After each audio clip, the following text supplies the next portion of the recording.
guys, how are you? I hope you are fine and enjoying this winter season a lot. आप सभी पकौड़े खा रहे होंगे और पढ़ाई भी कर रहे होंगे, ऐसी आशा करता हूँ, उम्मीद करता हूँ। मैं क्या बोल रहा था कि अपने वादे के मुताबिक जैसे कि मैंने आपको बताया था कि हर संडे को आपके लिए एक वीडियो मैं अपलोड करूंगा। आज तो चूंकि मेरा शेड्यूल काफी बिजी था, मुझे समय नहीं मिला, फिर भी मैं अपने वादे के मुताबिक एक बार फिर से मैं आपके सामने हूँ।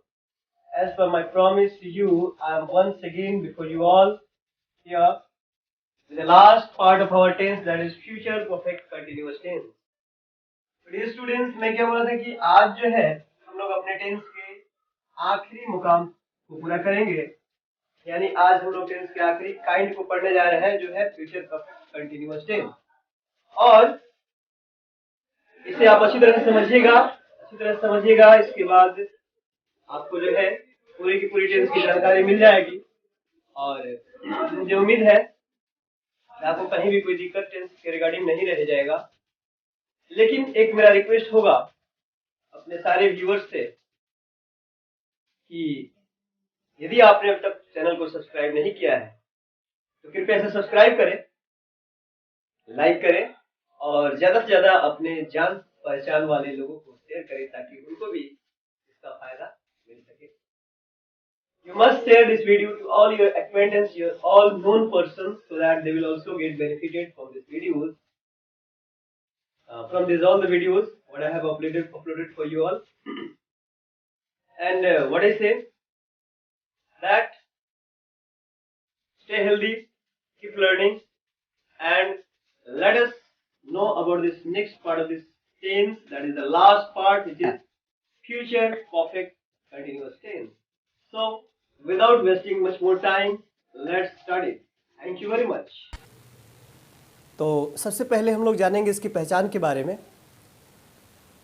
तो इसकी पहचान क्या है कि जिस हिंदी वाक्य की क्रिया के अंत में हुआ रहेगा, हुई रहेगी, हुए रहेंगे या रहेगा, रहेगी, रहेंगे जो हमारा फ्यूचर कंटिन्यूअस टेंस की पहचान होती है, वो भी अगर रहता है तो उसके साथ साथ उसमें समय का होना ज़रूरी होगा। यानी कि हुआ रहेगा, हुई रहेगी, हुए रहेंगे इत्यादि अगर हो और समय नहीं भी दिया है तो आप समझेंगे कि वो फ्यूचर परफेक्ट कंटिन्यूअस टेंस में है। लेकिन रहेगा, रहेगी, रहेंगे इत्यादि के साथ अगर आपके कार्य के भविष्य में लंबे समय तक चलने की संभावना हो तो आप उसे फ्यूचर परफेक्ट कंटिन्यूअस टेंस में समझेंगे। और अब बात करेंगे हम लोग इसके स्ट्रक्चर की। तो स्ट्रक्चर सिंपल है। इसके पहले आप सब्जेक्ट तो वही रहेगा, ऑक्सिलरी का भी हिसाब किताब वही रहेगा। जैसे आई और वी के साथ हम लोग इसमें इस्तेमाल करेंगे आई और वी के साथ हम लोग शैल हैव बीन का इस्तेमाल करेंगे प्लस V4। जैसा कि मैं आपको पहले भी बता चुका हूँ कि कोई भी कंटिन्यूअस टेंस हो उसके साथ हम लोग V4 फॉर्म का इस्तेमाल करते हैं, मेन वर्ब का, यानी ING फॉर्म का इस्तेमाल करते हैं। तो अब तो आप मास्टर हो चुके हैं इसके, क्योंकि ये लास्ट पार्ट है। तो यहाँ पर V4 का इस्तेमाल करेंगे। IV plus shall have been plus V4 plus object. अगर समय हुआ तो इनडेफिनिट टाइम के लिए हम लोग फॉर, और डेफिनिट टाइम के लिए जो हम लोग सिंस का प्रयोग करते थे वहाँ हम लोग उसको रिप्लेस कर देंगे फ्रॉम से। ये फ्यूचर टेंस में ध्यान रखिएगा, इसमें सिंस का प्रयोग नहीं किया जाता है। सिंस के जगह पर means instead of since will have to use from in this tense for definite time. Am I clear? Hope I am clear to you all. और any other subject, for any other subject except I and we, क्या हम लोग इस्तेमाल करेंगे? Will have been का प्रयोग करेंगे plus V4 plus object plus for और फ्रॉम प्लस टाइम। ठीक है? तो यहाँ पर आप देख लेंगे, यहाँ पे मैंने एग्जाम्पल भी दिया है, वह पढ़ता हुआ रहेगा। He will have been studying, यहाँ समय नहीं लिखा है, फिर भी हम लोग इसे फ्यूचर परफेक्ट कंटिन्यूअस टेंस में मानेंगे। और मैं 2 घंटे से खेलता रहूँगा तो ये फ्यूचर कंटिन्यूअस टेंस की पहचान है। लेकिन चूँकि समय दिया हुआ है तो इससे साबित होता है कि फ्यूचर में जो है कुछ समय तक काम चलता रहेगा। तो इस तरह से I shall have been playing for 2 hours. और अगर मैं सोमवार से खेलता रहूँगा या वे लोग सोमवार से अपना काम करते रहेंगे, इस तरह का सेंटेंस हो तो they will have been doing their work from Monday. तो आशा है आप सभी को ये क्लियर हो गया होगा। अब हम लोग इसके अगले पार्ट की तरफ चलेंगे। तो आपको मालूम है कि हमारा अगला पार्ट क्या होगा? Can you guess it? Yes, very good. That will be negative and interrogative part of this tense. So let us start that part without wasting much more time. So let's start it. हाँ, तो dear students, अभी हम लोग बात करेंगे इसके negative की. तो मैंने तो आपको देखिए स्पेशली मैंने आपको नेगेटिव और इंटरोगेटिव के लिए अलग से वीडियो बना दिया है. आप मेरे प्लेलिस्ट में जाएंगे, वहाँ पे आपको सारा डिटेल्स मिल जाएगा. वहाँ पे how to change the sentences into negative and interrogative form. I have already made a video for it specially. We will go through it and will get everything. तो वहाँ पे आपको बताया जाएगा, वहाँ पे बताया गया है कि कोई भी ऑक्सिलरी हमारे सेंटेंस में इस्तेमाल हुई है तो हमें उसमें क्या करना है, नेगेटिव, उसको नेगेटिव फॉर्म करने के लिए हमको ऑक्सिलरी के फर्स्ट पार्ट के ठीक बाद हमको नॉट का प्रयोग करना होता है. मतलब कि कभी कभी ऐसा होता है कि ऑक्सिलरी जो है वो एक पार्ट से ज़्यादा की भी होती है. जैसे अभी फ़िलहाल हम लोग जो ऑक्सिलरी इस्तेमाल कर रहे हैं इसमें 3 पार्ट्स हैं, यानी ट्रिपल सिलेबल है.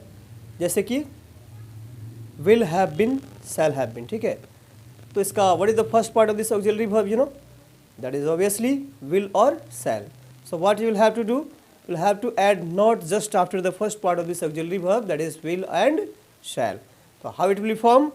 Subject plus will oblique shall according to the subject plus not plus have been plus before plus object plus for or from plus time, right? तो ये चीज़ मैंने लिखा हुआ है. और दूसरा, इसके बाद हम लोग चलेंगे यस नो इंटरोगेटिव की तरफ. जी हाँ, बिल्कुल सही समझे. वो सवाल जिसका जवाब हम लोग यस या नो में देते हैं, यानी कि जो हिंदी में क्या से शुरू होते हैं. कैसे पहचानेंगे आप? क्या से. एक बार फिर से मैं आपको रिमाइंड करा दूं कि वो सेंटेंस जो होते हैं यस नो इंटरोगेटिव जिसका जवाब हम लोग यस नो में देते हैं, वो क्या से शुरू होते हैं हिंदी में. और क्या से आप कोई भी सवाल फॉर्म कर लो, उसका जवाब जो है हाँ या ना में ही होगा. ठीक है, तो वैसे क्वेश्चन के लिए हम लोग क्या करेंगे, तो don't be panic, don't worry. It's very simple that you have to put the very first part of your auxiliary verb in the beginning of the sentence. Okay? And then you write the same structure what you had written in your affirmative structure. Affirmative में जो आपने structure लिखा था ना, वहाँ से आप will shall को पहले कर लो, आपका yes no इंडिकेटिव बन जाता है. लेकिन पंक्चुएशन भी तो है, लास्ट में आपको क्वेश्चन मार्क का प्रयोग करना होगा. ठीक है, अब हम बात करेंगे किसकी, तो WH इंट्रोगेटिव की. तो सब कुछ जो है एकदम से लिंक्ड है और कहीं भी कोई कन्फ्यूज़न नहीं है. Dear viewers, dear learners, once more I would like to tell you all that it's very easy if you get the concept. What is the main concept of this structure of tense. तो ये सारा का सारा जो है एक दूसरे से लिंक्ड है. जैसे कि मैंने आपको बताया, अभी हम लोग WH इंट्रोगेटिव की बात करेंगे तो क्या करना है, अभी जो आपने यस नो इंट्रोगेटिव का फॉर्मेट सीखा, तो यस नो इंट्रोगेटिव के ठीक पहले स्ट्रक्चर वही रहेगा यस नो इंट्रोगेटिव का ही, आपको उसके ठीक पहले WH वर्ड को ऐड कर देना है. WH वर्ड मतलब क्यों, कहाँ, कब, कैसे, जो WH से वर्ड बनते हैं हमारा, पेयर, वाई, वेन, ये सब जो वर्ड्स हैं, इनको आपको in the very beginning of the sentence you have to add in yes no interrogative structure.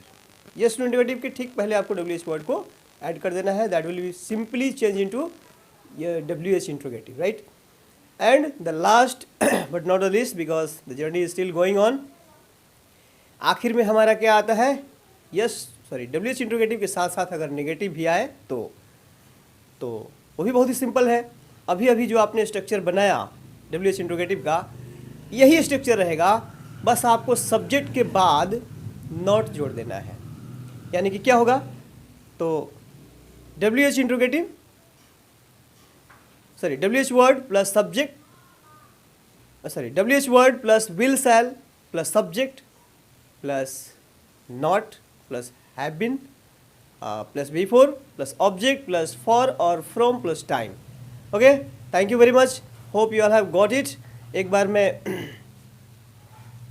बार मैं आपके स्क्रीन से हट जाता हूँ. मेरा देखिए बैटरी तो डाउन हो गया है, लेकिन आप इसे देखिएगा कैसे क्लियर हो पाएगा, इसे समझ लेंगे और आप इसे स्क्रीनशॉट लेके इसका नोट्स बना लीजिए. Thank you very much for the day today. So thank you, bye, see you, be happy everyone.